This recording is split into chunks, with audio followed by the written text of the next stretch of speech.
O Evangelho de Lucas, capítulo de número 9, verso de número 57, nos diz o seguinte: E aconteceu que, indo eles pelo caminho, lhe disse um senhor: Segue-me para onde quer que fores. E disse-lhes Jesus, as raposas têm os seus covis, e as aves e os seus ninhos, mas o Filho do Homem não tem onde reclinar a cabeça. E disse ao outro: Segue-me. Mas ele respondeu: Senhor, deixa primeiro que eu vá enterrar o meu pai. E Jesus observou: Deixa que os mortos enterrem os seus mortos, porém tu vá, anuncia o reino de Deus. E disse também a outro: Senhor, eu te seguirei, mas deixa despedir primeiro dos que estão na minha casa. E Jesus disse: Ninguém que lança a mão no arado e olha para trás é apto para o reino de Deus. Essa palavra trata de algumas situações de pessoas até que queriam seguir a Jesus, como nos dias atuais. Pessoas que até querem seguir a Jesus. E Jesus sempre dá uma palavra. Ele diz assim: vem e segue-me. Essa palavra segue-me, ela me leva a pensar em movimento.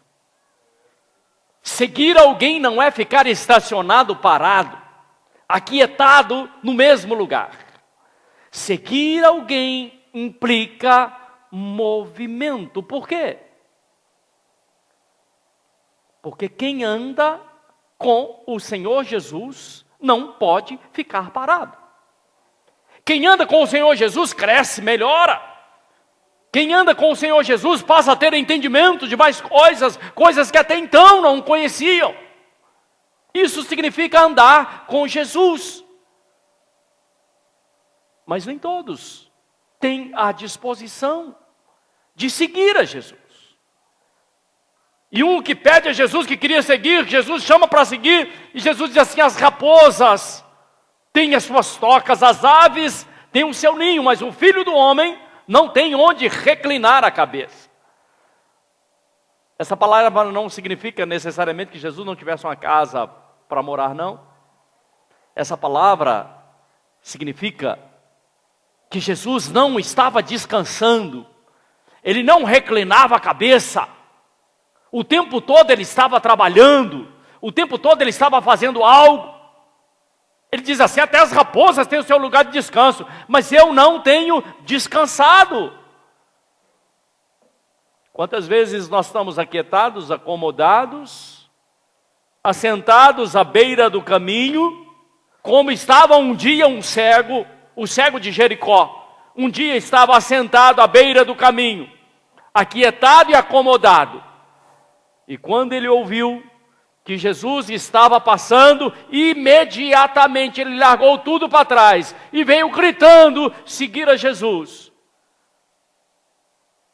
O problema é que muitas pessoas, às vezes, estão tão distraídos que Jesus passa pela vida dessas pessoas. E elas não são capazes de ouvir ou de sentir que Jesus está passando. Eu quero que você entenda, querido. Um dia Jesus foi até um lugar onde havia muitos enfermos. É o tanque de Betesda.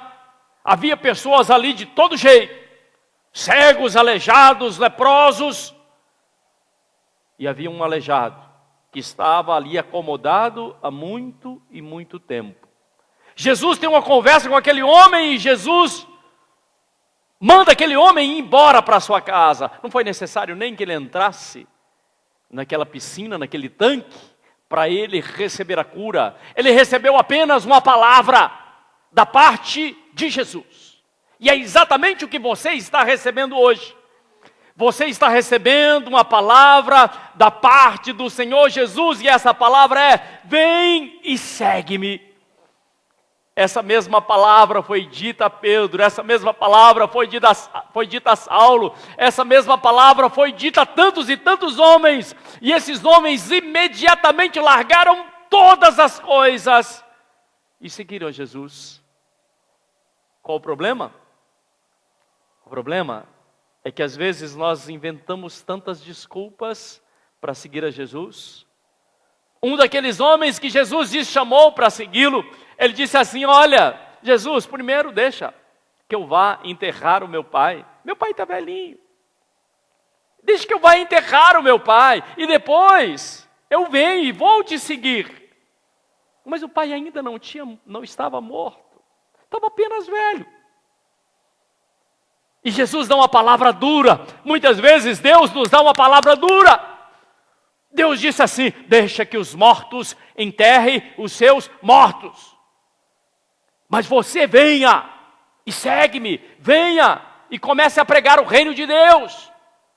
Isso significa que às vezes nós estamos apegados, aprisionados a situações, a coisas, a pessoas. Estamos tão amarrados a situações, tão amarrados a pessoas, que começamos a inventar pretextos, temos dificuldades de seguir a Jesus, porque criamos tantas coisas na nossa vida, e nos falta esse discernimento, que seguir a Jesus é a coisa mais preciosa que uma pessoa pode fazer, é exatamente seguir ao Senhor Jesus. Sabe, querido, quando Deus dá essa palavra tão firme, deixa que os mortos enterrem os seus mortos,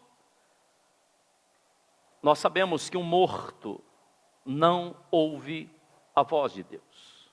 O morto não consegue discernir a voz de Deus. Quantas pessoas estão mortas? Quantos não conseguem, querido, ouvir ou discernir o que é que Deus está fazendo, o que é que Deus está falando? Sendo que o mais lindo chamado é exatamente essa palavra que Jesus nos dá: vem e segue-me. Venha, eu vou fazer algo na sua vida. Venha, eu tenho algo para você. Esse é um chamado, e a mesma voz que chamou a Pedro, a mesma voz que chamou a esses homens, é a voz de Jesus que continua chamando você. Deixe a televisão para trás, deixe as novelas para trás, deixe isso para trás, deixe outras coisas para trás, porque o seu tempo aqui é limitado, e eu tenho tempo, eu quero fazer algo na sua vida. Você precisa entender isso, querido. É um chamado. Nós temos um chamado da parte de Deus, um chamado a vivermos uma vida santa, um chamado a nos apegarmos às coisas que são eternas, não às coisas que são passageiras, porque o que nós temos recebido, o que nos tem sido oferecido, são coisas que passam e que na verdade são efêmeras e não vai te levar absolutamente a lugar nenhum. Mas Jesus diz: vem e segue-me. No verso 61, um daqueles homens diz assim: Senhor, eu te seguirei, mas primeiro deixa eu fazer uma festa na minha casa e despedir das pessoas que estão na minha casa. Senhor, deixa eu primeiro tomar uns goles, deixa eu dançar uns forrós por aí, deixa eu fazer algumas coisas, Jesus, deixa eu tomar umas canas primeiro, depois eu venho e vou te seguir. Jesus, mas primeiro, agora é tempo de eu me despedir, é tempo de eu fazer uma festa na minha casa. Sabe por quê, Jesus? Porque lá tem um pessoal que gosta de tomar umas e outras, e sabe como é que é, né? Eu não consigo afastar desses negócios. Sabe, queridos, Jesus diz assim: ninguém que coloca a mão no arado. Querido, você está ouvindo a minha palavra. Aquele homem já estava ouvindo a palavra do Senhor Jesus. E a palavra de Deus nos mostra que seguir a Jesus é necessário que façamos renúncia de algumas coisas. Um dia Pedro disse a Jesus: Jesus, nós deixamos tudo. e estamos te seguindo. O que é que a gente ganha com isso, Jesus? Explica para mim. Jesus diz assim, olha, certamente você ganhará, você deixou seus irmãos para trás, deixou um monte de coisa para trás, certamente você ganhará 100 vezes mais irmãos. Certamente você ganhará 100 vezes mais pais. Certamente você ganhará 100 vezes mais uma família. E ainda por cima você terá a vida eterna. Ou seja, compensa abrirmos o nosso coração para ouvirmos esse chamado. Compensa ouvirmos a voz de Jesus dizendo... Ele está me chamando, Ele está me convidando para algo sobrenatural. Ele está me convidando a fazer algo na minha vida, porque na verdade Deus trabalha assim na nossa vida. Mas o problema é que nós inventamos tantas desculpas, não é verdade? Caderno de Lucas, capítulo 14, versos 26. Diz que aquele que não deixar pai, mãe, irmãos... Esse certamente não é digno do reino. Não é necessariamente que você vai deixar a sua família lá, mas é deixar esse apego. E dizer assim, não, o meu pai ou minha irmã, ou fulano de tal, está impedindo eu de seguir a Jesus. Jesus diz que aquele que não coloca a mão no arado, aquele que coloca a mão no arado e começa a olhar para trás, esse não é digno. São pessoas que começam a servir a Jesus, mas depois se lembra de coisas velhas. São pessoas que até aceitaram a palavra de Deus, mas de repente têm saudade daquele tempo. Daquelas coisas antigas que certamente trouxeram sofrimento, mas acabam voltando atrás e deixando e abandonando a palavra de Deus. Por isso que Jesus fala de arado. Arado é um instrumento, é uma máquina puxada pelos bois de revolver a terra. As lâminas, elas fincam no chão e vai revirando a terra. E vai amaciando a terra e vai revolvendo a terra, ou seja, vai quebrando os torrões, vai tirando o mato. E aí nós perguntamos, por que é que nós precisamos de um arado em nossa vida? Nós precisamos, porque somente passando o arado, nós poderemos receber as sementes sobre a nossa vida. Uma vida arada, transformada, revolvida, preparada, é exatamente uma vida que já está pronta para receber a semente. Por isso eu não posso permitir ou não posso começar a seguir a Jesus e começar a olhar para trás.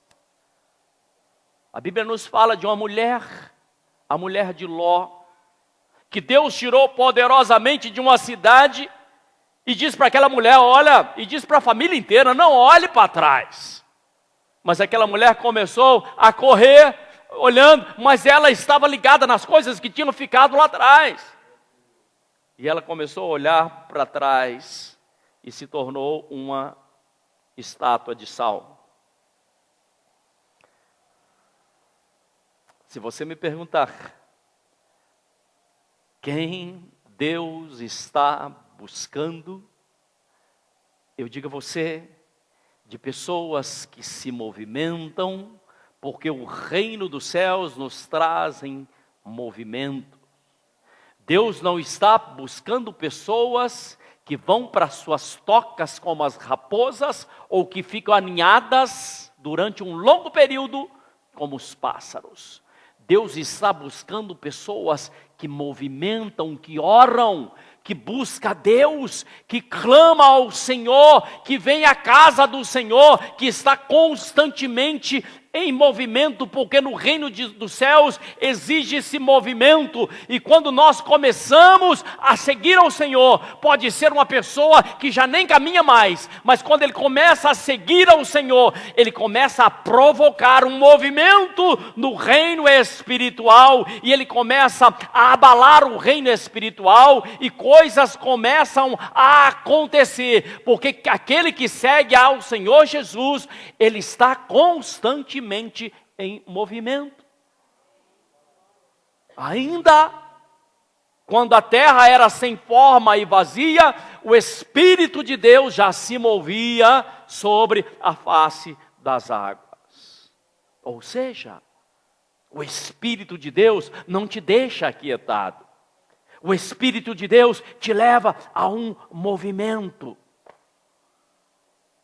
Por isso que nós entendemos, queridos, que a palavra de Deus, ela nos leva, ela sempre nos abre os olhos, ela nos dá uma visão. Por quê? Porque nós temos uma missão, nós recebemos uma missão. A seara é grande. Deus está buscando homens e mulheres que colocam as mãos no arado e não olham para trás. E diz assim: eu sirvo a Jesus Cristo. Não sirvam a placa, não sirvam a religião, mas eu sirvo ao Senhor Jesus. E para servir a Jesus, não precisa carregar uma grande bagagem nas costas. Para seguir a Jesus, não precisa fazer muito barulho. Para seguir a Jesus, basta que você permita-se em se tornar um fermento. Jesus diz que o reino dos céus é comparado ao fermento. O fermento normalmente ele é uma pequena porção. A massa onde ele fermenta é maior. Talvez você seja a única pessoa na sua casa que serve a Jesus e os demais são apenas massa. Mas o fermento, ainda que seja pouco, ele é o suficientemente forte para transformar ou para dar crescimento a toda a massa que está ao seu redor. Eu não sei se você está me ouvindo. E quando Jesus chama a você, querido, quando Jesus chama a cada um de nós, Ele faz coisas espantosas, coisas tremendas. Jesus chama pessoas simples. Jesus chamou pescadores, Jesus chama o pedreiro, Jesus chama o médico, Jesus chama pessoas, o empresário, Jesus chama as pessoas simples, as letradas, Jesus chama todos. Por quê? Porque Deus não faz acepção de pessoas. Deus não faz distinção de pessoas.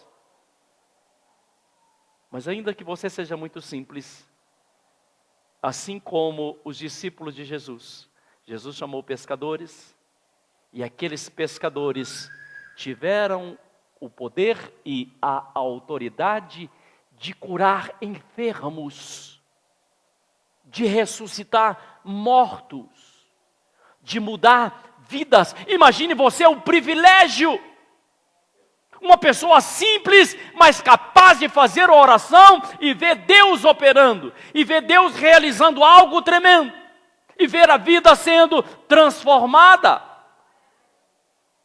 Sabe, queridos, quantos e quantos estão angustiados? É tão triste vermos alguns jovens se enveredando pelos caminhos das drogas, não têm encontrado o seu alimento, ou não têm ouvido o que é que Deus está falando. Mas Deus usa você para arrancar essa pessoa desse caminho de morte e dar a ele uma coisa chamada vida